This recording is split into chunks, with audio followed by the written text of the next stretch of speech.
নমস্কার। আজ আমরা এমন এক রহস্যময় জগতের দরজা খুলতে চলেছি, যেখানে ইতিহাস আর আতঙ্ক মিলেমিশে একাকার হয়ে গেছে। উড়িষ্যার রত্নগিরির ধূসর ধ্বংসস্তূপের নিচে লুকিয়ে আছে এক প্রাচীন তান্ত্রিক রহস্য, উড্ডিয়ান পীঠ। সেই পথে সাধারণ মানুষ যেতে ভয় পায়। সেই পথেই পা বাড়িয়েছিলেন প্রত্নতাত্ত্বিক প্রফেসর অবিনাশ সেন এবং তাঁর তরুণ সহকারী অর্ক। অমাবস্যার সেই দুর্যোগপূর্ণ রাতে তাঁরা কি দেখেছিলেন? কেন এক কঙ্কালসার তান্ত্রিক তাদের রক্ত দিয়ে দেবীর তর্পণ করতে চেয়েছিল? আর কেই বা সেই ভয়ঙ্করী বরাহমুখী দেবী? নিঃশ্বাস বন্ধ করে শুনুন আজকের বিশেষ নিবেদন, উড্ডিয়ান পীঠের রক্ত তর্পণ।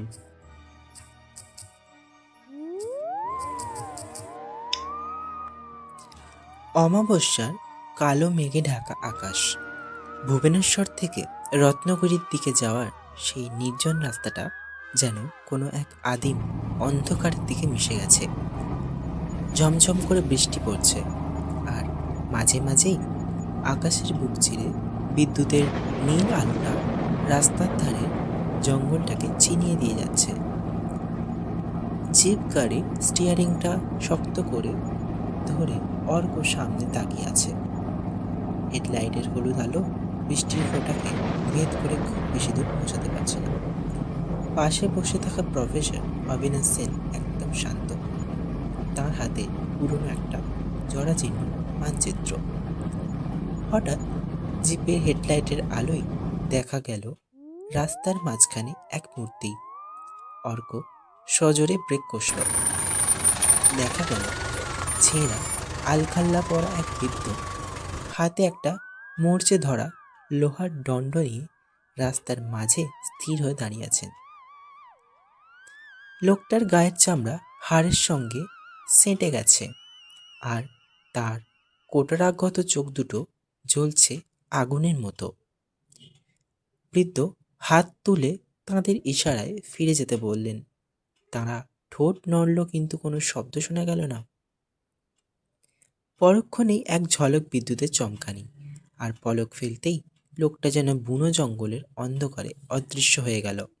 অর্ক ভয়ে কাঁপছিল, কিন্তু প্রফেসর গম্ভীর গলায় বললেন, থামো না অর্ক, আমাদের গন্তব্য আর বেশি দূরে নেই।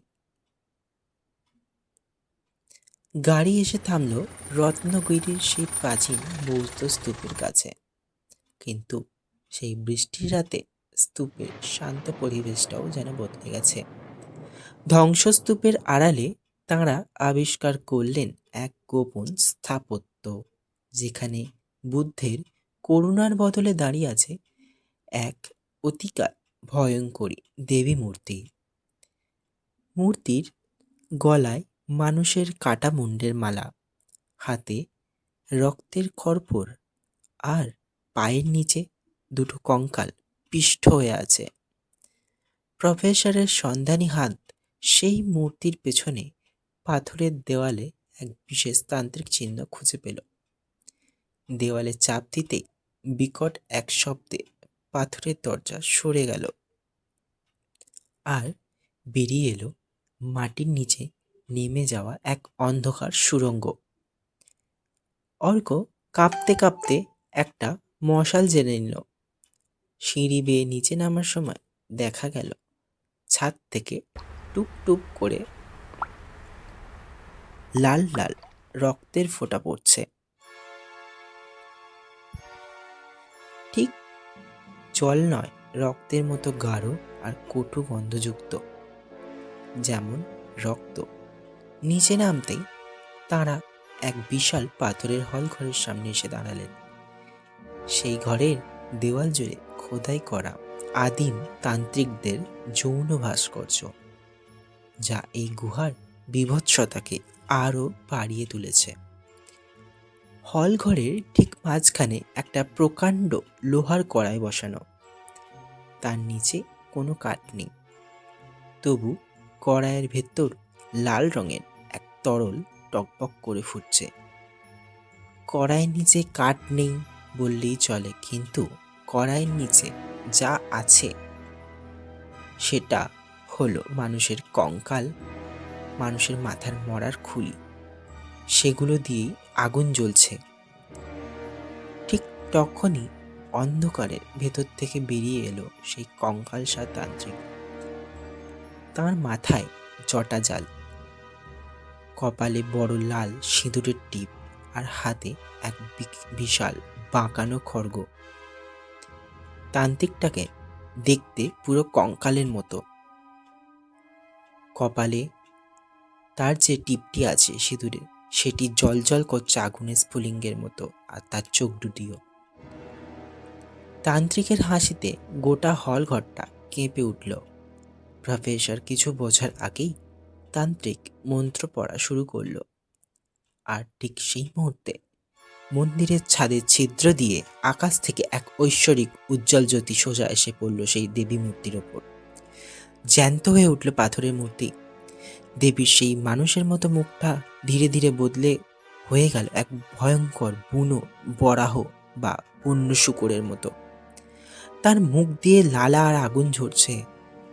তান্ত্রিক খড়গ উঁচিয়ে অর্কর দিকে তেড়ে এলো। রক্ততর্পণ। আজ এই উড্ডিয়ান পিঠের রক্ততর্পণ পূর্ণ হবে। অর্ক পাথর হয়ে দাঁড়িয়ে রইল। মৃত্যুর শীতল স্পর্শ যেন সে অনুভব করছে।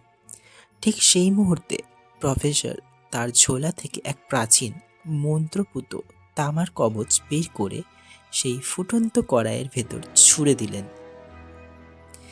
মুহূর্তের মধ্যে সেই জ্যোতি স্তম্ভিত হয়ে গেল। তান্ত্রিকের শরীরটা যেন অদৃশ্য কোনো শক্তিতে পিছন দিকে ছিটকে পড়ল। বরাহমুখী দেবীর মূর্তিও ধীরে ধীরে আবার পাথরে পরিণত হতে শুরু করল। বাইরে তখন বৃষ্টির বেগ কমে এসেছে। প্রফেসর অর্কর কাঁধে হাত দিয়ে বললেন, চলো অর্ক, এই ইতিহাস আমাদের জন্য নয়। তাঁরা যখন সেই সুড়ঙ্গ থেকে বেরিয়ে আসছেন, পিছন থেকে যেন এক শেষ দীর্ঘশ্বাস ভেসে এলো। রত্নগিরির সেই ধ্বংসস্তূপ আবার নিস্তব্ধ হয়ে গেল, যেন সেখানে কিছুই ঘটেনি। কিন্তু অর্কর চোখের সামনে আজও ভাসে সেই বরাহমুখী দেবীর জ্বলন্ত চোখ আর কঙ্কালসা তান্ত্রিকের সেই পৈশাচিক হাসি।